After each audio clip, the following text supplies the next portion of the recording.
ಸರ್ಕಾರ ಮಾಡಿರ್ತಕ್ಕಂಥ ಕೆಲಸಗಳು ಶಾಮನೂರು ಶಿವಶಂಕರಪ್ಪನವರು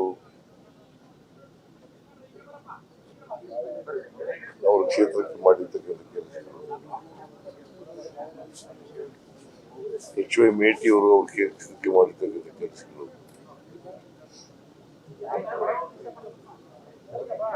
ಅವೆಲ್ಲವೂ ಕೂಡ ನಮಗೆ ಈಗ ಸಹಾಯಕ ಆಗ್ತಾ ಇದ್ದಾವೆ.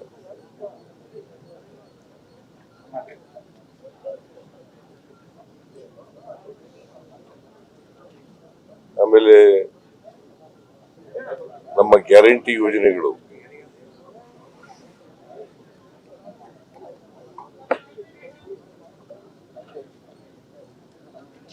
ಇವತ್ತು ನಮ್ಮ ಸಹಾಯಕ್ಕೆ ಬರ್ತಾ ಇದ್ದಾವೆ.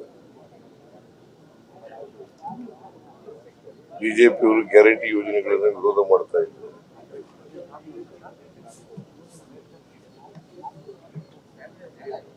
ಯಾಕಂತಂದ್ರೆ ಈ ಗ್ಯಾರಂಟಿ ಯೋಜನೆಗಳು ಬಡವರ ಕಾರ್ಯಕ್ರಮಗಳು.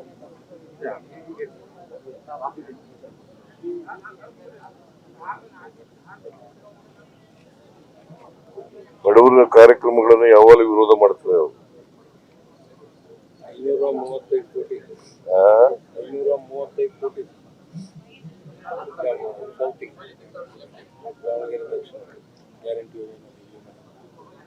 ಒಟ್ಟು ಗ್ಯಾರಂಟಿ ಯೋಜನೆಗಳಿಗೆ ಇಲ್ಲಿವರೆಗೆ ಖರ್ಚು ಮಾಡಿರ್ತಕ್ಕಂಥ ಹಣ ಸುಮಾರು 1,31,000 ಕೋಟಿಗೂ ಹೆಚ್ಚು ಹಣ ಖರ್ಚು ಮಾಡಿದ್ದೀವಿ. ಬರೀ ದಾವಣಗೆರೆ ದಕ್ಷಿಣ ಕ್ಷೇತ್ರದಲ್ಲಿ 500 ಚಿಲ್ಲರೆ ಅಲ್ಲ 535 ಕೋಟಿ ರೂಪಾಯಿಗಳನ್ನ ಖರ್ಚು ಮಾಡಿದ್ದೀವಿ.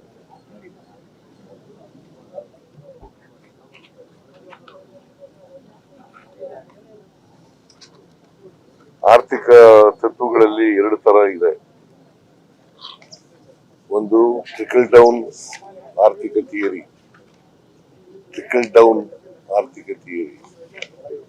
ಇನ್ನೊಂದು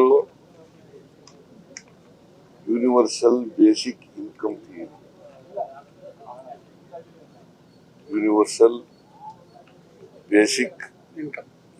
ಥಿಯರಿ.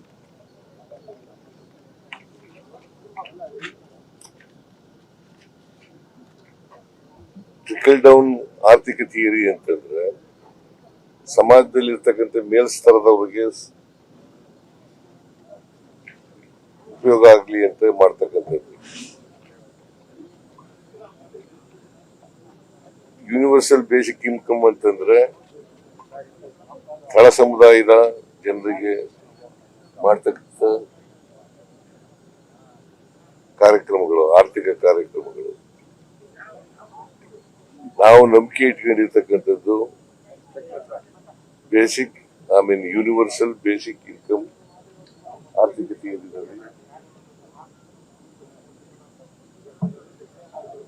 ನಂಬಿಕೆ ಇಟ್ಕೊಂಡಿರ್ತಕ್ಕಂಥದ್ದು. ಯಾಕಂತಂದ್ರೆ ಬಸವಣ್ಣವರು, ಬಾಬಾ ಸಾಹೇಬ್ ಅಂಬೇಡ್ಕರ್ ಅವರು, ಗಾಂಧೀಜಿಯವರು ಅವರೆಲ್ಲರೂ ಕೂಡ ಕಟ್ಟ ಕಡೆಯ ಮನುಷ್ಯನ ಕಣ್ಣೀರನ್ನು ಒರೆಸ್ತಕ್ಕಂಥದ್ದು ಇದೆಯಲ್ಲ, ಅದು ಬಹಳ ಮುಖ್ಯ.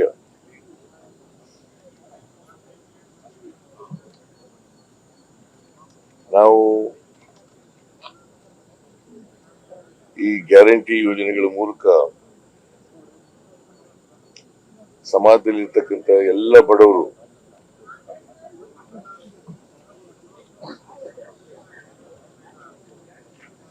ಯಾವುದೇ ಜಾತಿ, ಯಾವುದೇ ಧರ್ಮ ಇರ್ಬೋದು, ಯಾವುದೇ ಭಾಷೆ ಇರ್ಬೋದು, ಎಲ್ಲ ಬಡವರು ಅವರಿಗೆ ಮಧ್ಯವರ್ತಿಗಳ ಹಾವಳಿ ಇದ್ದೇನೆ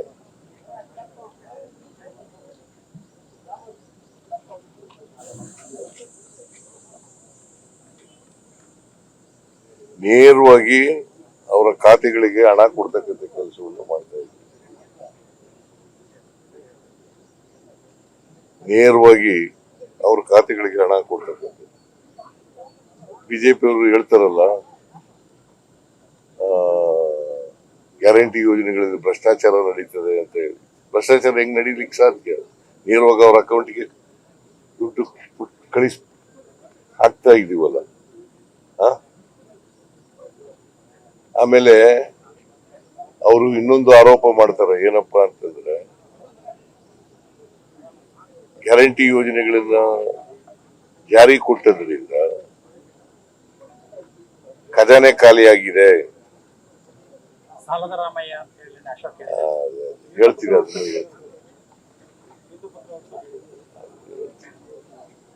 ಅದನ್ನು ಹೇಳ್ತೀನಿ ಈಗ.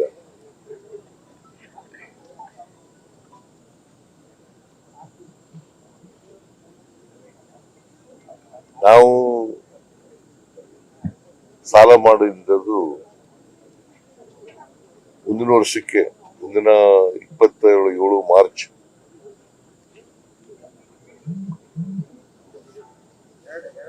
$8,24,000 ಕೋಟಿ ಆಗಿದೆ. ಈ ವರ್ಷ ಸಾಲ ಮಾಡೋದು 1,32,000 ಕೋಟಿ. ಅವರು 2023 ಮಾರ್ಚ್ಗೆ ಬಿಜೆಪಿಯವರು 5,30,000 ಕೋಟಿಗೂ ಹೆಚ್ಚು ಸಾಲ ಮಾಡಿದರು. ಅವರು ಅಧಿಕಾರಕ್ಕೆ ಬಿಟ್ಟಾಗ 2023 ಮೇ 20ರಲ್ಲಿ ನಾವು ಅಧಿಕಾರಕ್ಕೆ ಬಂದವು. ಮಾರ್ಚ್ 23ಕ್ಕೆ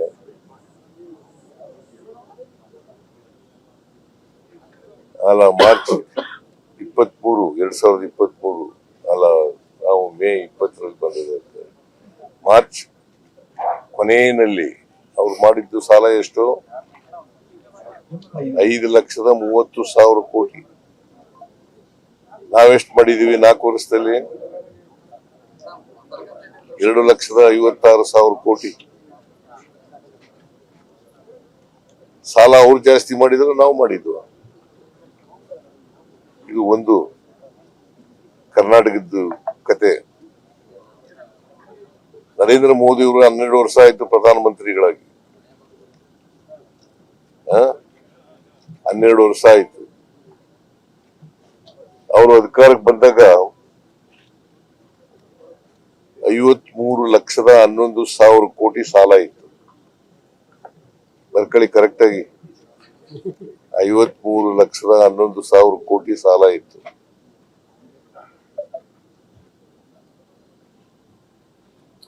ಈಗ ಎಷ್ಟು ಸಾಲ ಇದೆ ಗೊತ್ತಾ ನಿಮ್ಗೆ? 218 ಲಕ್ಷ ಕೋಟಿ.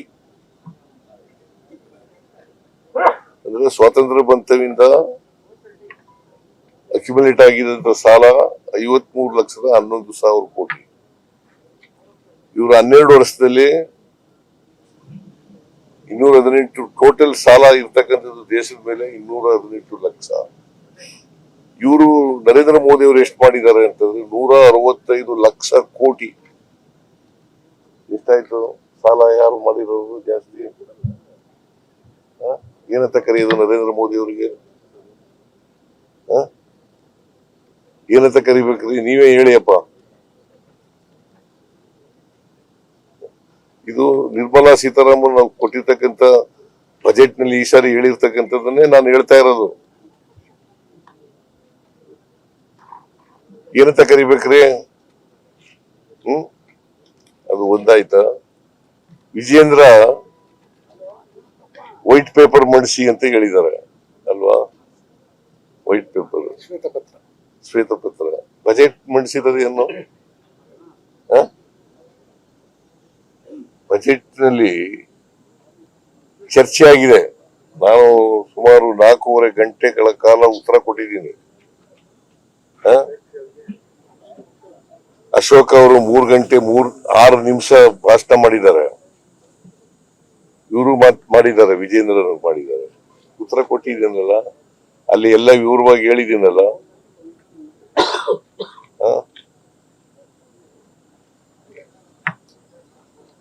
ಬಜೆಟ್ ಅನ್ನ ಈಗ GDP ಗ್ರಾಸ್ ಡೊಮೆಸ್ಟಿಕ್ ಪ್ರಾಡಕ್ಟ್ ಎಷ್ಟು ಗೊತ್ತಾ ದೇಶದ್ದಿರೋದು? 7.14 7.14 ದೇಶದ್ದು GDP, ಭಾರತ ದೇಶದ್ದು. ನಮ್ದು ಎಷ್ಟು ಗೊತ್ತಾ? 8.1. ನಮ್ದು ಜಾಸ್ತಿನೋ ಅವ್ರದ್ದು ಜಾಸ್ತಿನೋ? ನಮ್ಮದು ಜಾಸ್ತಿನೋ ಅವ್ರದ್ದು ಜಾಸ್ತಿನೋ?